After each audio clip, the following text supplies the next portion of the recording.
Hey, this is just a reminder that you can heal and you will heal. Sometimes it may be challenging, sometimes you might need help, but don't make your healing dependent on any one particular person. Find the support that you need, but take responsibility for your own healing. Find healing methods that work best for you. Explore things that maybe you feel like are scary or challenging, but you can heal. And it takes looking at the pain and the discomfort and the stories that we spin in our minds, but we can learn to retell those stories, rewire our neural networks so that we are moving toward positive and light. And that's not to negate or deny any experience. It's you fully embrace what you're experiencing, and then you look in the direction of which way you want to move, who you want to be, how you want to be in the world. Whether physical or mental or emotional or spiritual, you can heal, you will heal. You set that intention, you speak to your higher self, you speak to those you look up to, and it's up to you. It's up to you to look within and do everything in your power when you're able to rewire those neural networks. Meditation, mantra, singing, sound, humming. There's something about vibration that helps us to heal, because everything in the universe is made of energy, and we can call in certain frequencies. We can call in healing energy, and there are various practices from all sorts of different religious and spiritual practices, and that doesn't mean you have to believe in a particular religion or in God or anything like that at all. Just explore what happens when you do it. And this is the teachings of mysticism, is not just ritualistically follow something because you were told to. Do it because you're curious. Do it because you're interested. You want to see what can happen. What happens? Why do people say, meditation is so important? Why do people say that, everything is vibration and that's so important? Just begin to look at those things. I don't follow any particular religion or spiritual practice in isolation. I explore in the moment based on what feels right for me to explore. I deeply tap into my intuition and listen to what I'm being guided to, what feels right for me intuitively. And the more that I listen to my intuition, the more that I trust myself, the more that I see responses being reflected to me in the universe around me. There is an actual conversation that is happening when you deeply tune into yourself within. It gets reflected in the world around you. For me, I've found that Buddhist Vipassana practice was very helpful for me in the beginning of my journey, and I still use those tools, though I don't have a daily Vipassana practice, but that really tuned me into the vibrations flowing in my body and gave me my first experience of self-healing. And then through various Hindu practices, as well as the teachings of my guru Neem Karoli Baba, who you see over here. Now, surrendering to a guru is not just about blindly following. It's when you sense that somebody has a particular energy that moves you, it moves you inexplicably in ways that may be undefinable, and you're curious about that, begin to investigate. And so in a sense, he has become this representative of God in human form, which all the spiritual masters, Jesus, Buddha, Krishna, Ramana Maharshi, Anandamayi Ma, all sorts of spiritual masters have expressed this sentiment that you are capable of doing the same. You are capable of being totally free, of the limitations of your mind. And with that comes this deep sense of unconditional love that expands beyond anything you could possibly imagine. And before connecting to Neem Karoli Baba, which he died in 1973, so like I know it sounds insane. I understand. And actually I had a lot of fear about that in the beginning because I didn't know what was happening to me. But it was, I never had an experience of God or what that is. I didn't understand it. It seemed scary and weird and, like something that some people believed in that was kind of crazy or whatever. They were just, seeking some sort of way of making themselves feel better about the fact that they're going to die or something like that. But when I began reading about Neem Karoli Baba, things started happening in my life that I cannot explain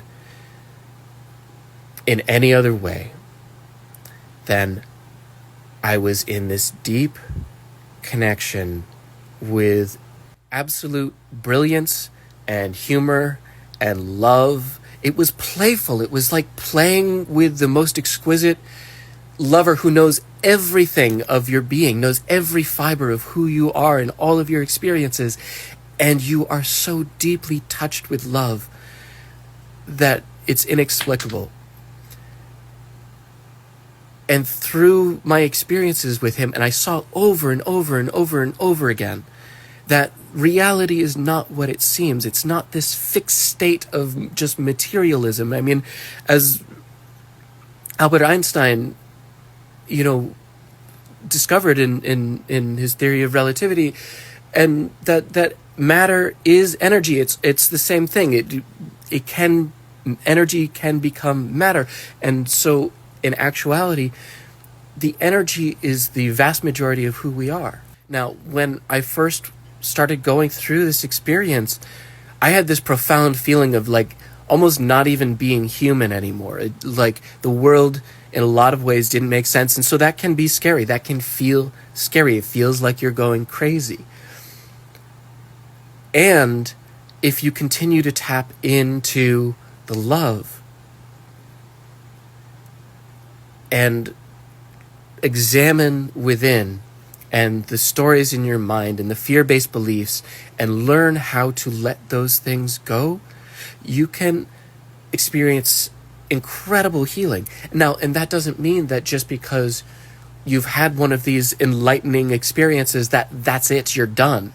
This past year in particular, I went through an extreme amount of pain and fear from these stories I was telling myself of past trauma, and I'm still working through that. But and there's this understanding that profound healing is happening, and it's on me. It's my job to examine those things and to move through those things and to heal those things in myself and in community to the best of my ability, and Maharaji will be there along the way to help guide me or redirect me in the ways that I need.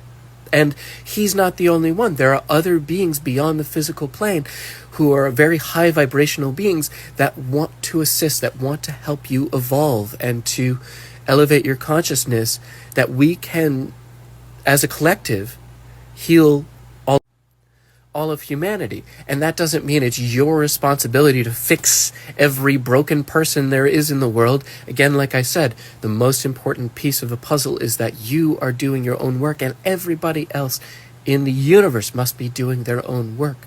But there are healers, there are beings beyond the physical realm. And ultimately, all of it is part of you. When we go into the non-physical and beyond, ultimately, that all leads to the same source of infinite creativity and love and joy and playfulness and wonder. And there are times, as I've kind of like had this resurgence of digging up old wounds and traumas, that I didn't feel like I had any help. I felt all alone. I felt broken and lost and didn't know what to do. And like I was begging for Neem Karoli Baba to show up, and I was like, where the fuck are you? But there's a reason for that too. There's a reason that we sometimes need to look within ourselves at what is coming up. And so to have the courage and the ability to look at those things and begin to heal them on our own, and we will always be supported when we most need it. And I've found that to be true. But that doesn't mean that things are going to go the way that I want all the time. And it's meant to be that way. It's meant to be that way so that we can really learn how to heal ourselves. And we can't do that if we don't allow ourselves to look at what hurts and to feel what hurts, because that is representing a part of us that is in resistance to what is happening. We are rejecting what is happening in the world around us. And when we reject part of the world around us, we are rejecting a part of ourselves, and then it hurts. And I become more and more aware of the ways in which I judge others for not doing things the way I would do it or whatever. And then suddenly that gets reflected back to me, and I see that I am no better. I am no better than any single human being in the world.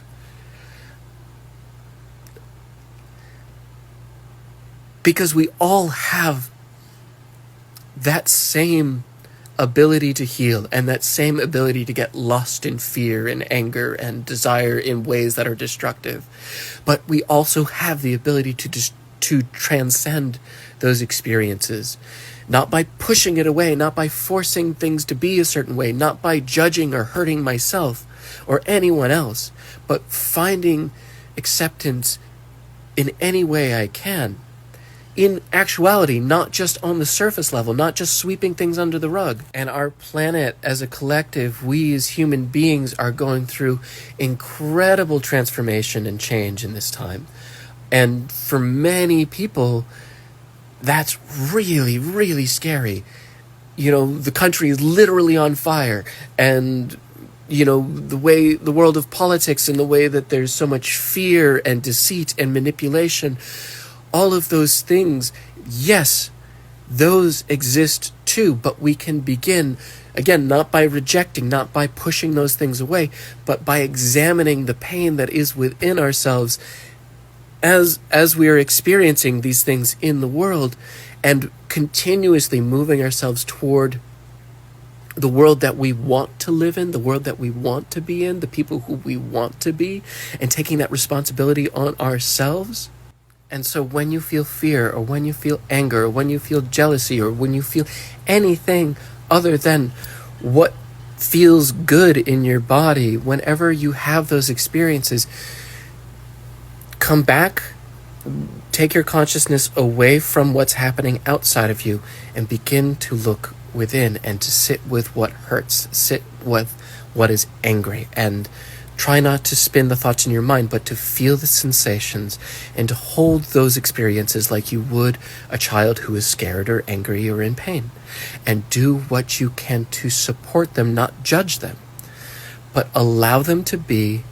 And when they've calmed down, you can begin gentle communication. You can begin gentle questioning of, why do you feel what you feel, and what do you need, and what can I do for you?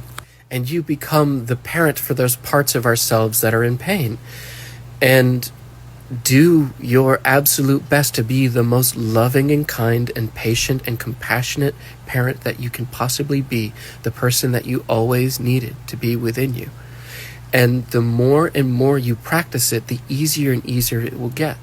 And so it doesn't matter what ailment you have, whether physical or emotional, mental, spiritual, whatever, anything you are experiencing as being unwell can be healed and will be healed if you simply reach out to the consciousness beyond this physical form and continue to look within and to examine and to be compassionate with yourself and the world around you, and just repeat that over and over and over again in any way you can. And what you need will come to you. It will find you when you begin the work and you walk on the path will begin to unfold for you. And sometimes you may take a turn that leads you down what is seemingly a dead end, and you may be turned around even in a way that is incredibly painful because you thought you were going in this direction and you wanted this thing or this experience. But the more that we begin to trust that if I'm being redirected in this moment, there's a reason for it, that my higher self, my higher mind is telling me which direction to go on the path that is best for me, that is going to have the least amount of pain as possible and the most amount of healing as possible, even if that means going through dark and difficult things. That is what I need to do. I need to have the courage and the faith and trust in myself and in my higher mind that it is leading me somewhere. And the way that teachers like Bashar talk about this is through following your passion, your highest excitement in every moment to the best of your ability. You act on your passion, your excitement to the best of your ability in each moment, and you take it as far as you can with no insistence on the outcome. And then you remain in a positive state to the best of your ability, recognizing even if this is neutrally not what I prefer, that this I can observe that this is I can see that it's neutrally a negative experience. I mean, I'm not taking on the energy of negativity as I'm looking at this, but I can objectively see that this is not what I prefer and that I would rather go in a different direction. When I observe that and I remain in a positive state, I'm able to extract a positive experience or a positive lesson or a positive experience as a result of the, quote, negative experience. And it will teach me something that I needed to have along the path. And then when I fall out of that positive state, to recognize that I'm no longer in the positive state and to examine what is the negative belief that I am holding on to through my conditioning or my trauma or whatever it is, and examine our inner beliefs and recognize that they are illogical and that they don't make sense, so that I can let them go and begin to move in a more positive direction and repeat that cycle over and over and over again of acting on my highest excitement to the best of my ability in every moment with no insistence on the outcome.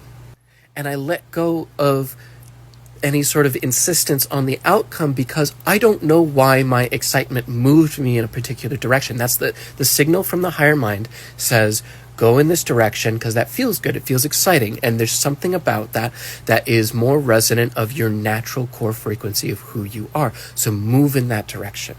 And then when you've followed that as far as you can, you've acted on that as far as you can, then you're being redirected.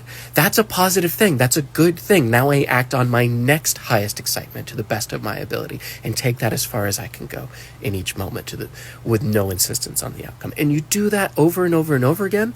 And this doesn't have to be like some grand scheme of what you're going to do for the rest of your life. It's just what is happening right here in this moment.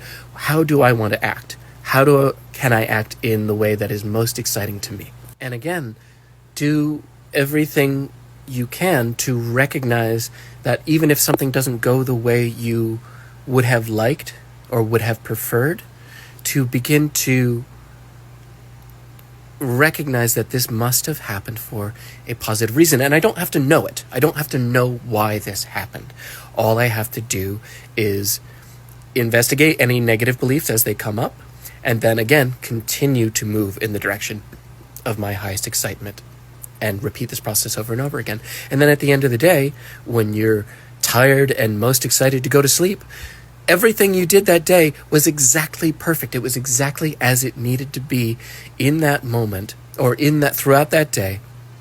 You got everything done you needed to. And so now you can sleep well knowing that the next day will bring a whole new set of excitements and things to explore. And I promise you, there have been many times that I've fallen out of the positive state and really had to examine what are all these negative beliefs that I have. Because ultimately, our belief systems create our reality of how we experience reality. And so the more and more and more we rewrite those stories, rewrite those neural pathways in our mind to see everything in a positive light to the best of our ability, the more and more and more that we will move in that direction. And so then you can use an infinite variety of tools, or as Bashar calls them, permission slips, that can assist you in recognizing or understanding how to listen to your highest passion, or how to uproot those negative beliefs. And that may be meditation or chanting, or it may be something completely different. And there is no wrong way. There is no wrong path. There is no wrong permission slip. If that's what you need, if that's what makes sense to you, well, one, examine, like, am I believing this thing because of some other negative belief? But ultimately, what this teaches you use these permission slips until you recognize that you actually don't need any permission slips, and that you just follow the formula of acting on your passion to the best of your ability in every single moment with no insistence on the outcome. And then whatever you need to know, whatever teaching you need to receive, whatever education or excitement that you didn't even know you had, will find its way to you and teach you something new about yourself. Because that's what we're doing. We're expanding into more and more and more of who we truly are. That's how we evolve. And if you feel lost or confused, or you feel like this isn't working or whatever, again, reach out, look up, check out Bashar, follow his YouTube videos or whatever, or, find a pathway, find permission slips, find a teacher, find meditation practice, or singing or dancing or whatever movement practice. Somatic practices are really important too, not just sitting still all the time. All of these things are artistic practices, creative practices. All of these things are teaching us how to more and more and more come into a higher vibration of the truth of who we really are.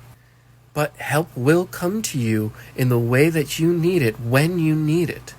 And this is really important, because if you feel like you're lost and alone and you're not receiving any help, it's likely because you are closing your mind down to receiving the help that is actually there. So again, observe the sensations that are happening in you. Reach out to your higher self, to non-physical realms, and that go beyond the material plane. Not that material aid isn't sometimes needed, medical aid, whatever. You do what you got to do, but don't shut out anything that could potentially be helpful to you. Because again, that's an insistence of how things should be, or that why didn't this go the way I wanted? Again, no insistence on the outcome. If this didn't happen the way that I wish it would, rechange that idea away from, oh, this didn't happen the way I wish it would. Recognize, okay, I would prefer something else, and begin to move in that direction. But let go of this idea that things are working against me, that there are obstacles in the path. Because if you begin to recognize that the obstacles in the path are actually part of the path, or part of redirecting you, just like a boulder in a stream is going to redirect the stream around the boulder when its consciousness, when its depth has built up, you will move in the right direction. The gravity will naturally pull you in that way. But as long as you are trying to fight with this boulder to break it in half, or try to go over it, that's not going to work. You have to allow yourself to be present with this perceived obstacle. And by being with it and sitting with what I'm experiencing, or finding your own path to meditation, whether that's art or movement or whatever, be with that experience.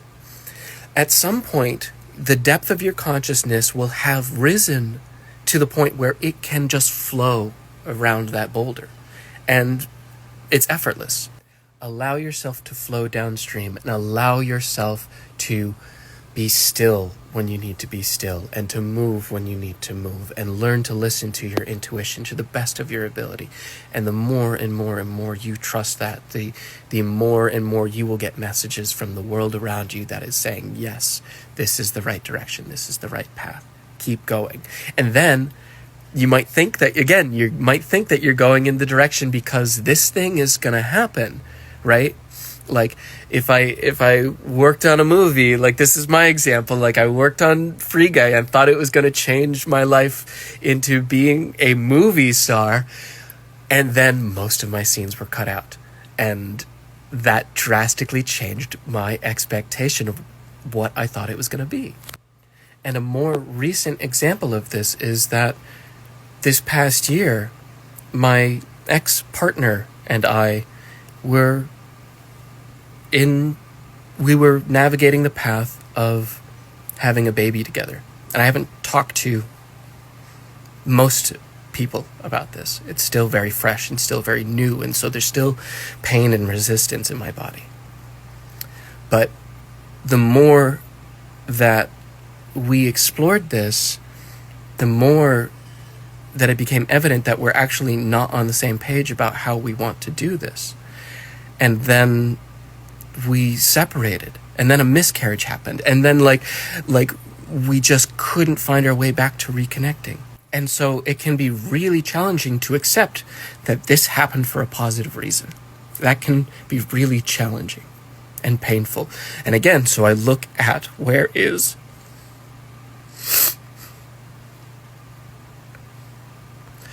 the resistance in my body, and the fear, and the anger, and the shame.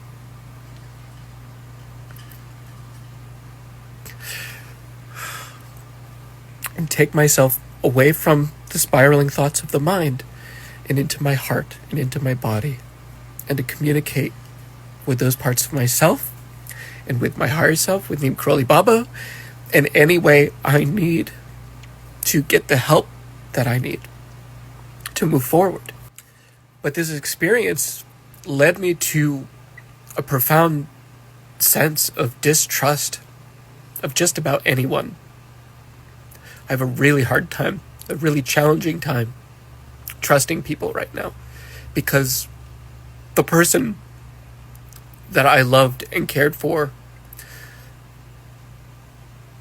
in that partner sense, most in the world, that I thought we were aligned, I thought we understood each other, I thought we were gonna make it through every challenge together, that wasn't able to happen. And so there comes a point where I can't keep trying to go upstream, trying to fix things.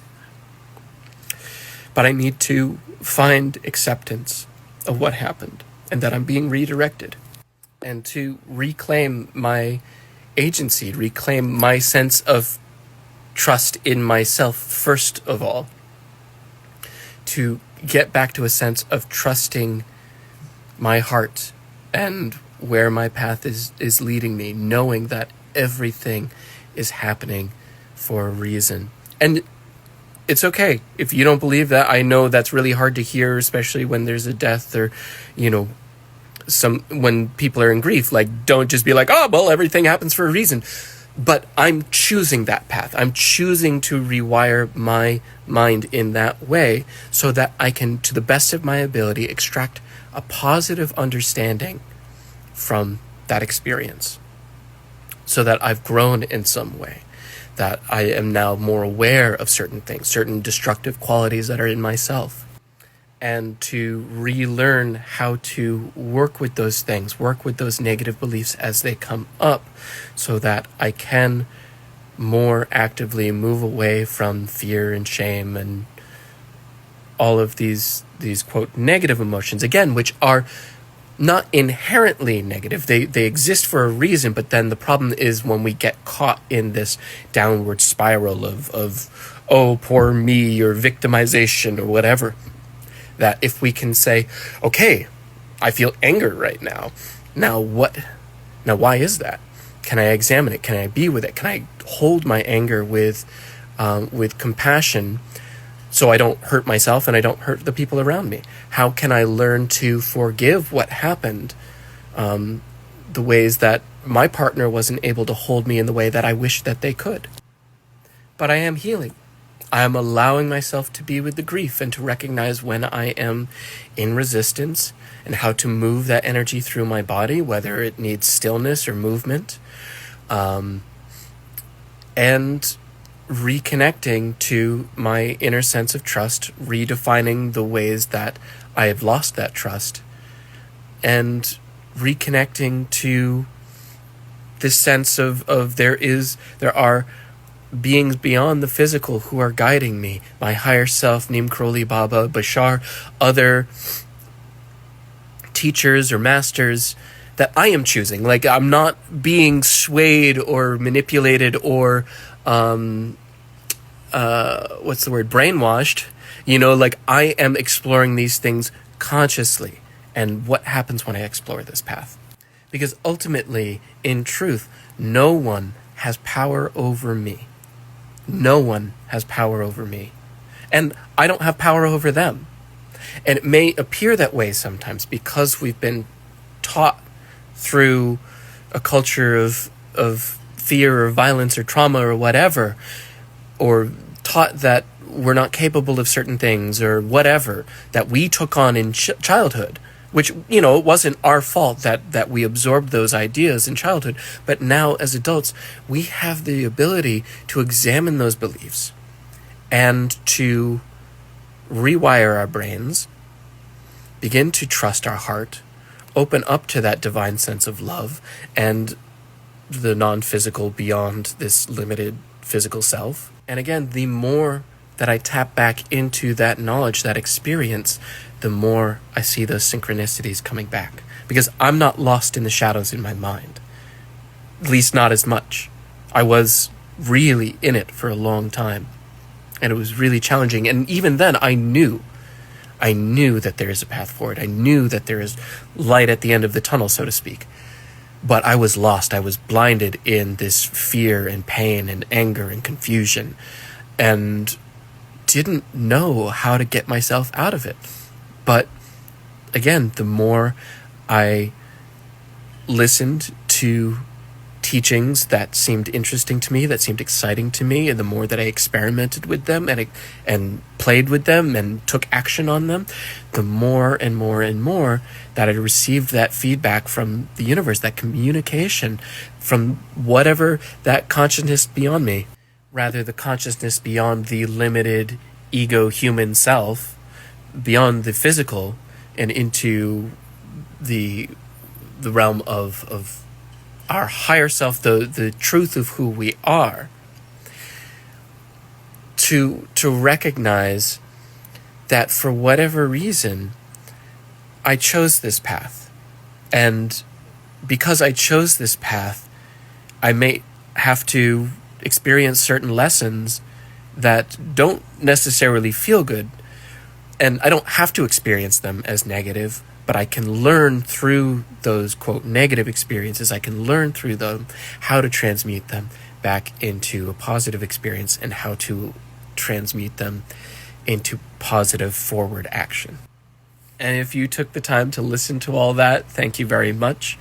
If you did listen to any of that, there's something in there for you, but you don't have to believe anything. All you can do is examine in yourself what feels right to you and trust yourself. This is not about, forcing or converting anyone to my ideology or how I explore things in the universe. It's simply, this is what I find fascinating, what I've found helpful.